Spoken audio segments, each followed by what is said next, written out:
What's up, YouTube? On this episode of Coddiwomple Overland, we're going to be changing our power in the Gladiator from outside to inside with the help from Commonwealth 4x4. We don't need a destination, let's go where the river's taking us. At the Moore Expo in 2023, SHW revealed one of their newest products, and at that time it was a seat delete for the Jeep Gladiator. Let's take you back there and take a look at it. So we're here at Commonwealth 4x4 and SHW Offroad booth at Moore Expo. And Deb and I have been looking for different storage solutions in our Gladiator, and I think we've finally found the one that she's ready to give up her back seats for. So this is a brand new custom cabinet system from SHW Offroad, and what the biggest thing that sets it apart to me is this back cabinet. Now with the back cabinets, you've got latches here, and this comes down, and then for right now, this one has foam inset where you can just put whatever you want to in it, but they can also put molly panel in here or just have it as open cabinets where you can put lots of stuff in here as well. And then in here they have the slide drawers, which also gives you a huge amount of area in there to where you can pack different things and a lot of storage back in. The other advantage is being able to have drawers that slide completely out. It's a 100% slide out drawer, and then the little secret hatch underneath the drawer is a whole nother area down in here, and that is on both that side and this side. And once we seen that product, we knew that we had to have one. It wasn't very long at all before we had ordered ours, and before you know it, we were there to pick it up and have it installed.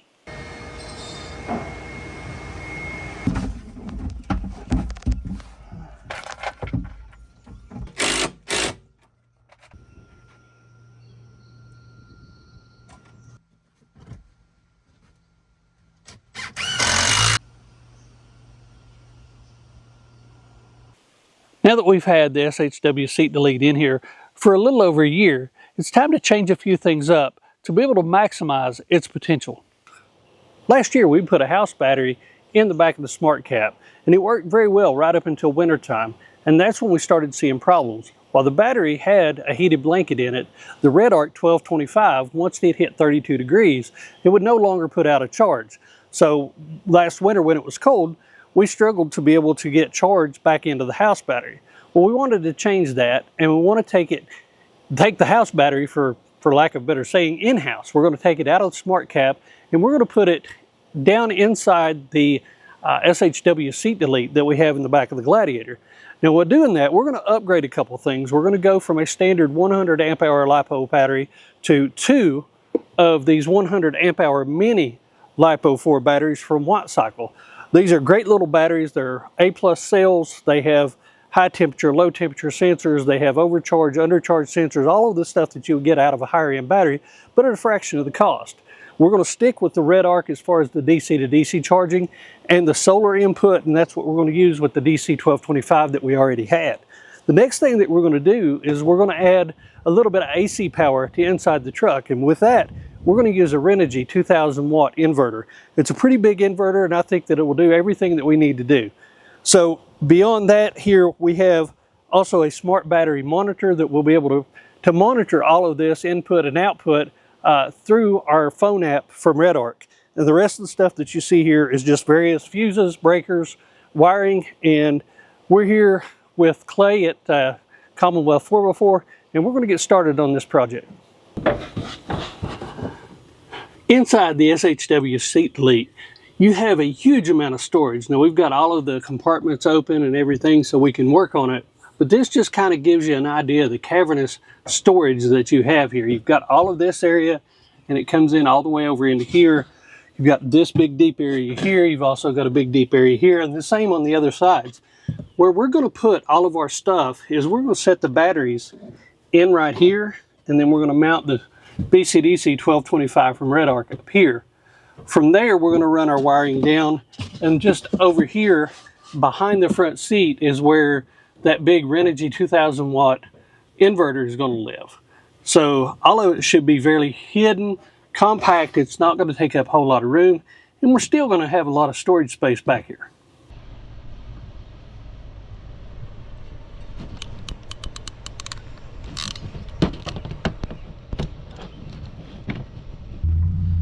test fit, and he said that Gladiator build on it. That's the first new. Here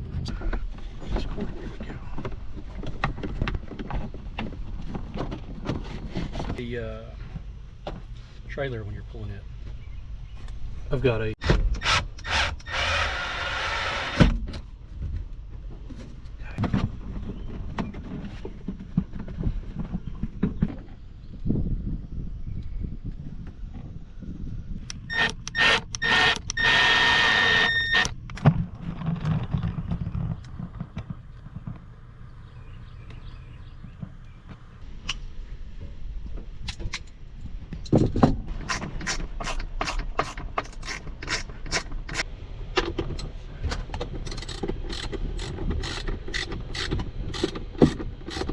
All right, guys, so we have spent the day with Bill here kind of redoing their house electrical system on the Gladiator.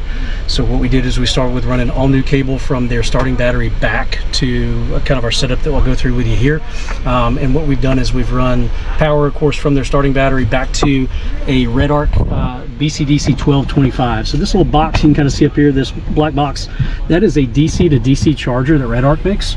So what it essentially does is it takes the output from your alternator, DC current, and it funnels it through that system at a certain amperage and allows you to charge your house batteries. And in this case, we've got 200 amp hours of LiPo batteries. We've got two 100 amp hour batteries that are wired in parallel, making them a 12 volt system that's 200 amp hours. And I'll talk about that in just a second.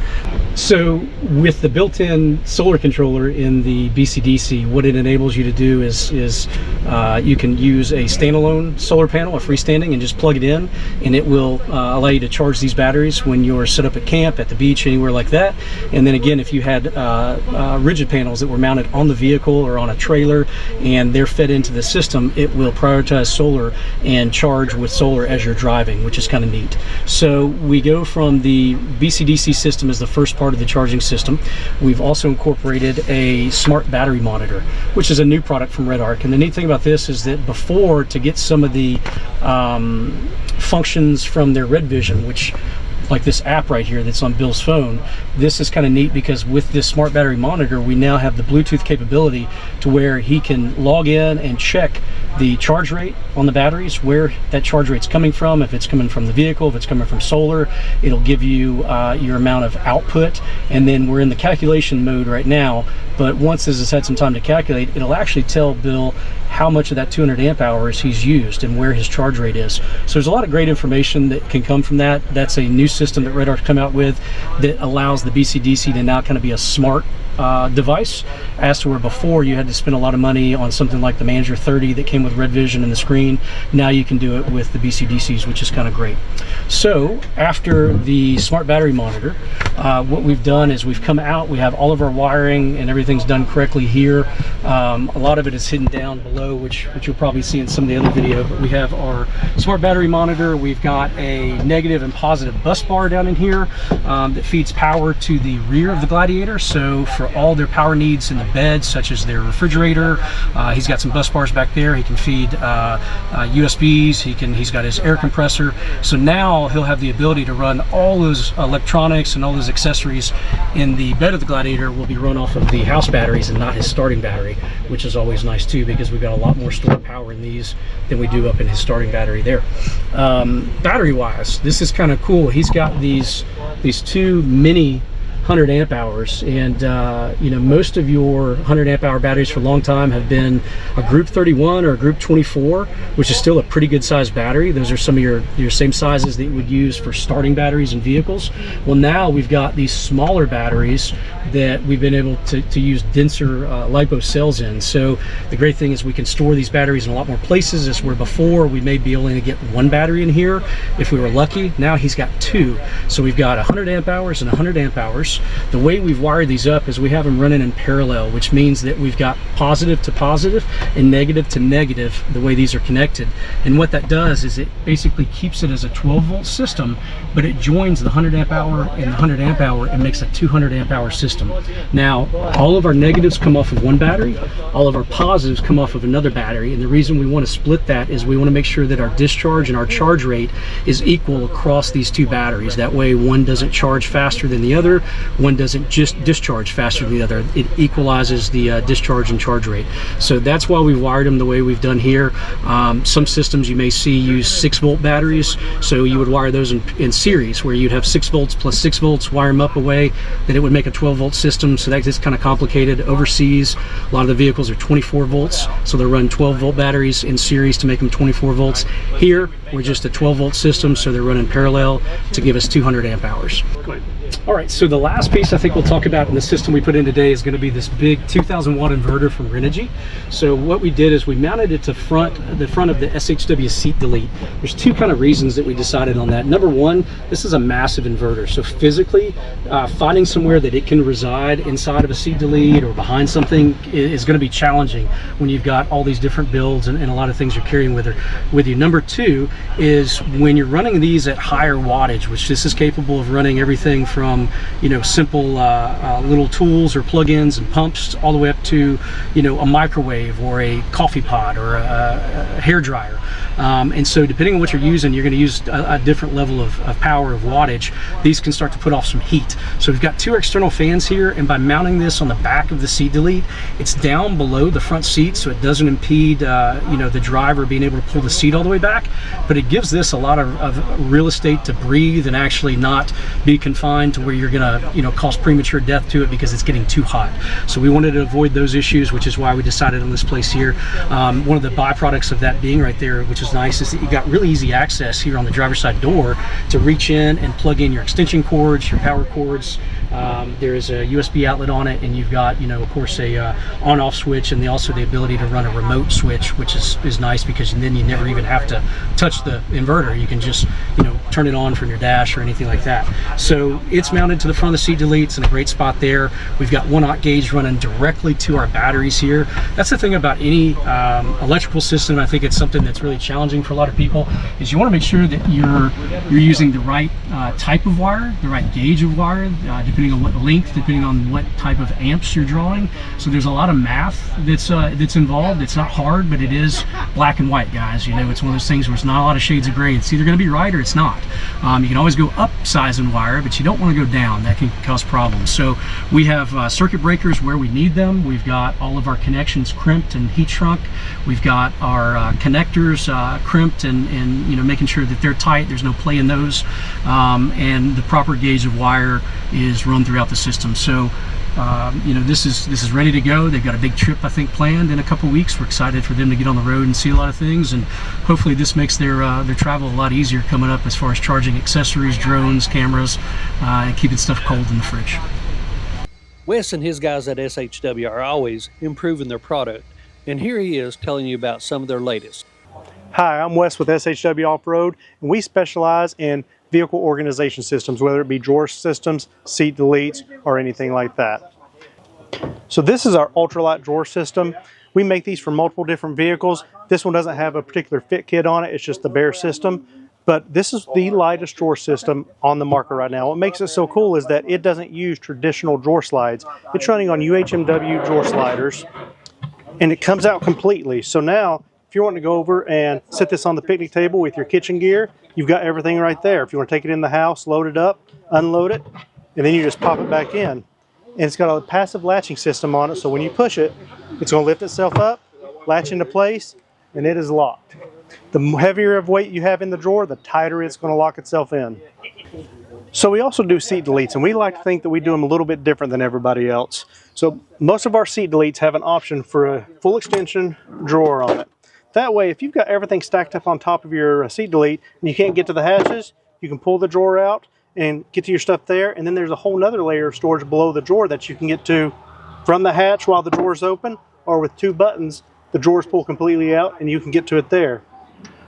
On vehicles where the doors don't open up wide enough to have a large drawer, we add cubbies so you can get to it from the side there as well. Now for the JLU and the JKU, we have the same options that we had in the truck we showed you there before, 40% to 60%. We can do the high or the low. We have something special that we offer for this. This has the full kitchen pull-out module. Fully extends out. Has another drawer here to keep your spices, your cutlery, anything like that. Have room for a single burner or a dual burner stove. Cutting board options with multiple different patterns you can use. And it packs up just as quick as it pulls out. It's got locking drawer slides on it. Push those in. And you're done and ready to leave. Now this is our new Expedition system.